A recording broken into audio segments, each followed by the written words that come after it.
So I hope this is interesting reflection for you. And I'm now going to get a little bit more political, because the problem is that the decision makers, and if we consider us here, or I used to consider myself here, talk very different languages. These guys are very focused on a very narrow field of research, of explaining, of studying something. The language that scientists use is often difficult and specific, very technical words. And the approach and style that they use is not particularly conducive to discussion in the wider public. Unfortunately, these guys have not studied any science, and they focus on problems that seem very different from the ones the scientists focus on. And what is worse is what I said before, that economic interests often drive the decisions of policymakers. So this is a big problem, and it's the divide between policymakers and scientists. There is a kind of difficult disconnection. Can we make that connection? Can we improve that connection? I believe so, and that's why I'm going to give you how many examples? 4. Good. At least someone was awake while I was speaking. 4 examples. I'm going to give you 3 good examples, just to give you hope. And unfortunately, I have to give you 1 bad example, because I have to prove my point. But there are 3 good examples. So this is the first good example. In Kenya, and this came out in 2017, almost exactly 2 years ago, the government put up the toughest ban on the use of plastic. The toughest. There were other countries that put up bans, but this was really thought to be quite extreme, okay? Very extreme. Because the problem was extreme. But let's now look at the Minister of Environment who pushed this ban forward and made it a law. Here is Judy. And look, BSc in Geology, MSc in Geology, PhD in Energy Resource Management. Oh, this minister used to be a scientist. Here is science and scientific thinking making successfully its way into a law. It's good. It's very good. And 2 years on, what happened to Kenya? Well, it's great. The government says 80% of the population have stopped using plastic bag carriers, although this was not the only target of the activity. And really, before, it was so bad that many animals near urban areas had plastic in the stomachs. And the plastic in the stomach is not necessarily inert, because plastic contains chemical additives like colors, flame retardants, heat stabilizers, and so on. And all those chemicals leach out from the plastic into the tissues. So when you eat that animal, you also eat those chemicals. So this was a good thing. The second example is Belize. Belize banned oil activity to politics barrier reef, and this decision was taken in 2018, so relatively recently. UNESCO defined this political decision as visionary. It was a very strong word, but it was really to praise the politicians. The third good example is Bhutan, that is the only, not only the first, but actually the only carbon negative country. Carbon negative means that you are removing more carbon dioxide from the air than you are putting into the atmosphere. How do they do that? By having in their constitution, as part of their constitution, a really strong scientific principle. Maintaining under forest cover at all time a minimum of 60% of the country's total land. This is simple ecology. Again, it's numbers, but it's in the constitution. It's very interesting. So up until now, we see three really good examples. I'm afraid that now we're going to get to the fourth example. Not so good. Here, what we have the head of the Environmental Protection Agency in the United States denying basic science that has been understood for over a century. And when I said this in the past, people said or told me, don't believe that, this is journalism sensationalizing it. And I said, no, it's not true, this is true. So I modified or enriched the presentation to show you this man. This man is called Svante Arrhenius. The chemists amongst you should know him. As a kind of biochemist myself, I feel very proud that he came up with this equation.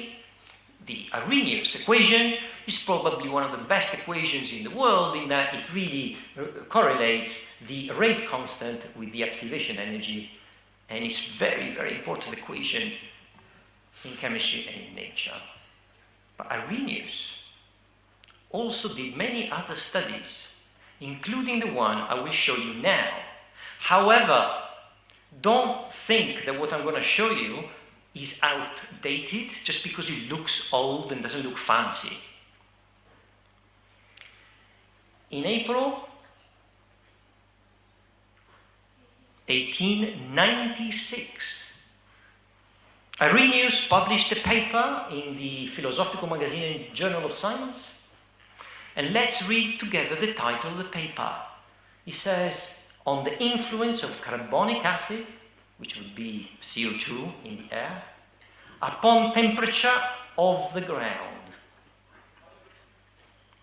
If you read this paper, you will read that because of the increasing CO2 emissions due to coal burning that was taking place extensively at that stage already throughout Europe, he predicted that that would have a warming effect on the planet.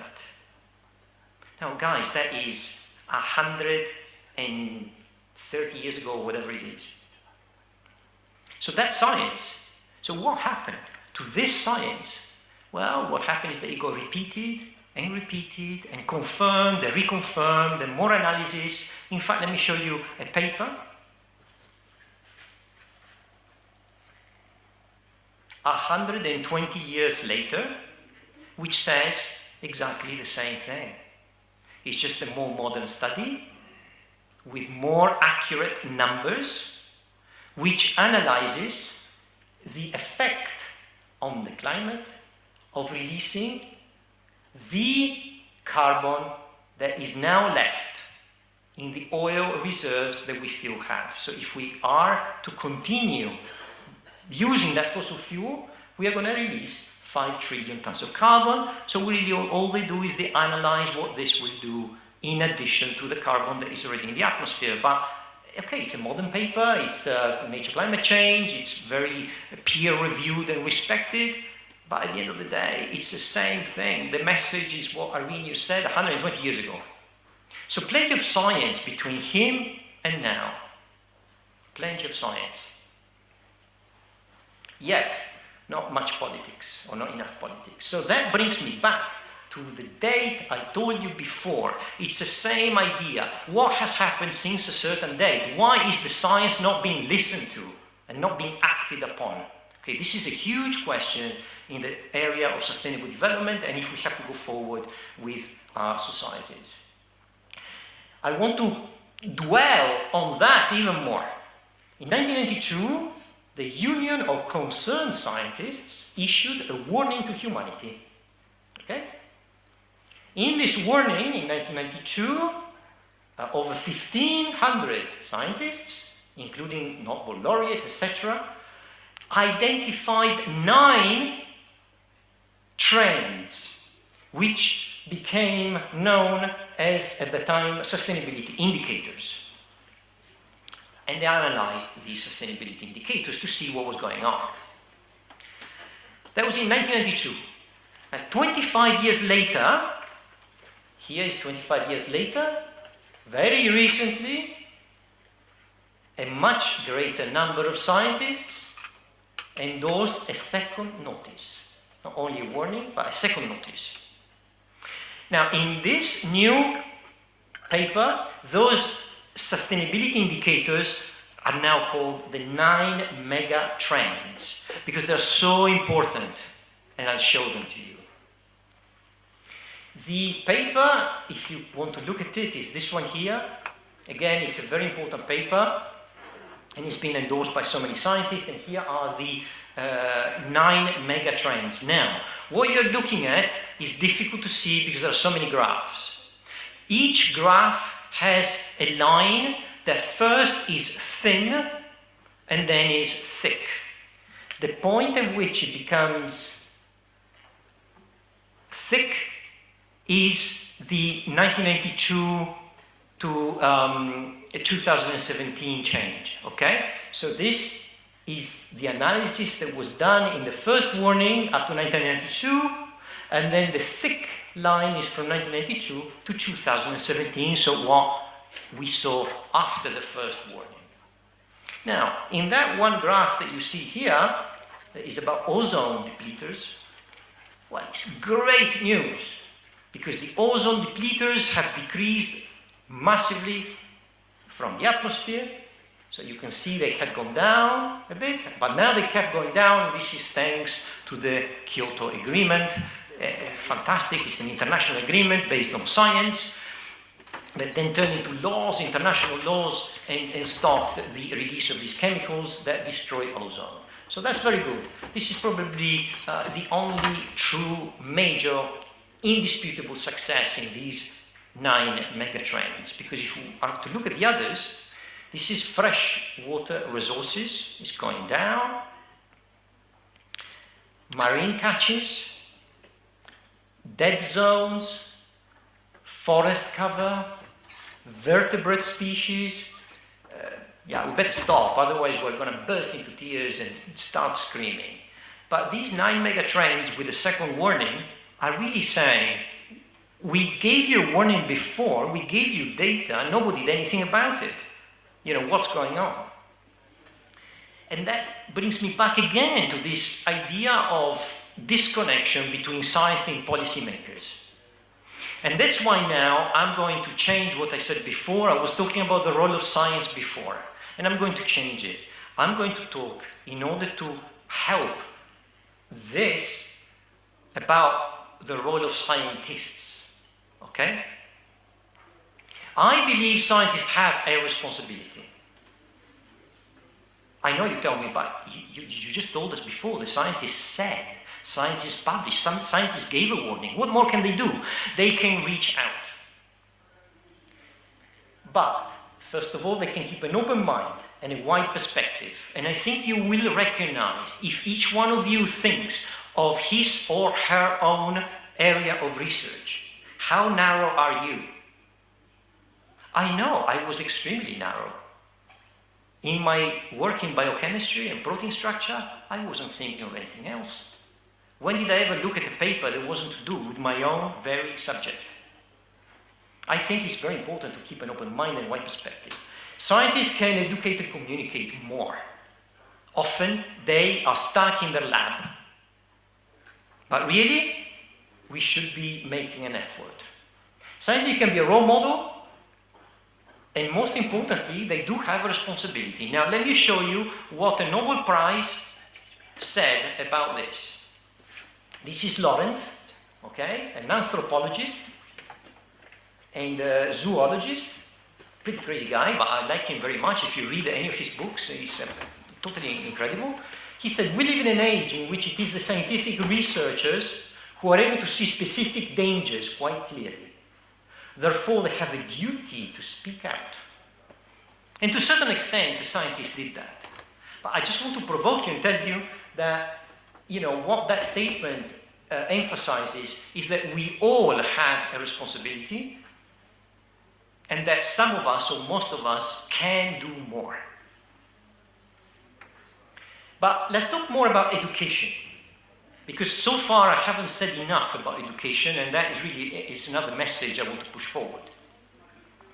Education is so important, especially education for sustainable development, that the United Nations launched a whole decade for this between 2005 and 2014.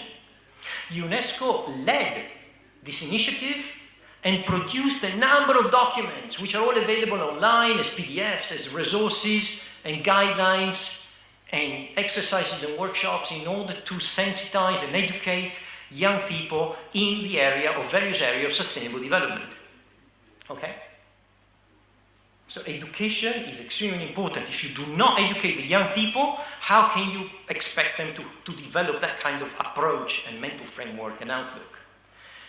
The United Nations also published an interesting statement. In order to halt the current model of unsustainable development, societies must work on a change of mind behavior.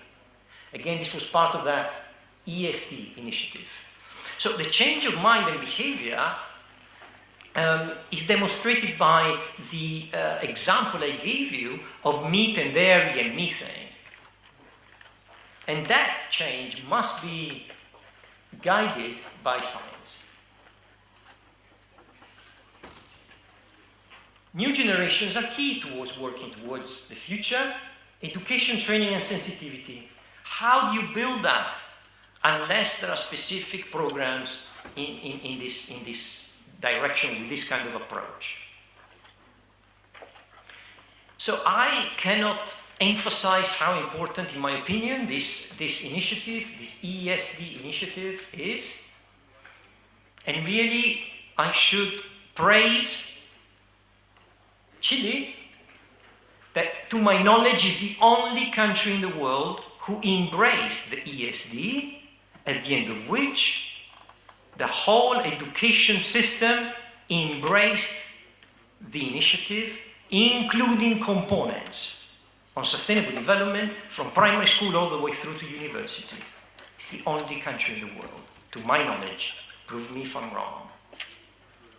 So, at the moment, Pakistan, I've been working with Pakistan, that is trying to kind of follow this example, but if you read about Chile, it's absolutely amazing. And look at this beautiful choice of words in the title of the article, Shifting Consumer Behavior. That very much links to SDG number 12, that those of you who were in the workshop this morning, we touched upon, because that's exactly what we should be doing. We should be looking at that particular philosophical SDG that talks about responsible consumption. UNESCO recently published this slogan. I like it very much because it says we must work on changing minds, not the climate. It's very nice, I think, because why change the climate? Actually, the recognition now that we must change our way of thinking, thus our way of behaving. So really, people are starting to realize this and talking about it. Like Professor Shaw said, progress is impossible without change. And those who cannot change their mind cannot change anything. I like that very much. Therefore, in looking at the SDGs in conclusion, I would like to appeal to you to consider the science, to consider the potential that you have to do something about it, to consider changing your mind and other people's minds through the data that science is showing. For example, this paper in PNAS, the Proceeding of the National Academy of Sciences, this is a very respectable journal. This paper talks about the 6th mass extinction. Now, this is a seminal paper. As a molecular biologist or as a biochemist, I should know about this. This is ecology. Many people in my area would frown upon ecology, but we as scientists, as I said before, need to keep a broad perspective. We cannot ignore other areas of science. We still have the capability to understand the data.